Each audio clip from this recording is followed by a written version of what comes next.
కళ్ళ నిండా కుళ్ళుతో నిన్ను చూసే వాళ్ళకి నీ కష్టంతో పనిలేదు. మనసు నిండా ప్రేమతో నిన్ను చూసే వాళ్ళకి నీ లోపాలతో పనిలేదు. కడుపు నిండా ద్వేషంతో నిన్ను చూసే వాళ్ళకి నీ మంచితనంతో పనిలేదు. గుండె నిండా అభిమానంతో నిన్ను చూసే వాళ్ళకి నీ తప్పొప్పులతో పనిలేదు.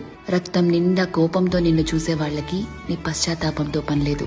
వీళ్లే కాదు, నీ చుట్టూ ఉన్న ఇంకో 100 మంది నిన్ను 100 రకాలుగా చూడొచ్చు. వాళ్ళందరూ వాళ్ల లోపల ఉన్న ఎమోషన్తోనే నిన్ను చూస్తారు. నిన్నుగా చూడగలిగేది ఆ పైవాడి తర్వాత నువ్వు మాత్రమే. ఎప్పుడైతే నువ్వు నీలో ఉన్న తప్పులు ఒప్పులు, మంచి చెడు, నీలో కోపాలు, నువ్వు చేసే మోసాలు, నీలో మార్పులు, నువ్వు పడే పశ్చాత్తాపాలు, నీ చుట్టూ బాధ్యతలు, నీ ఆశలు, వాటికై నీ కష్టాలు, దేవుడిచ్చిన లోపాలు, నీ ప్రయత్నాలు, ఇలా ఎదుటి వాళ్ళని జడ్జ్ చేయడానికి మనం వెతుకుతూ ఉంటామే, వాటన్నిటి ద్వారా నిన్ను నువ్వు చూసుకోగలిగితే ఎలా అన్బయాస్డ్ గా, లాయర్లా కాదు జడ్జి లాగా, అప్పుడు నువ్వేంటో నీకు అర్థమవుతుంది కదా. అదే సెల్ఫ్ అవేర్నెస్ అంటే. సెల్ఫ్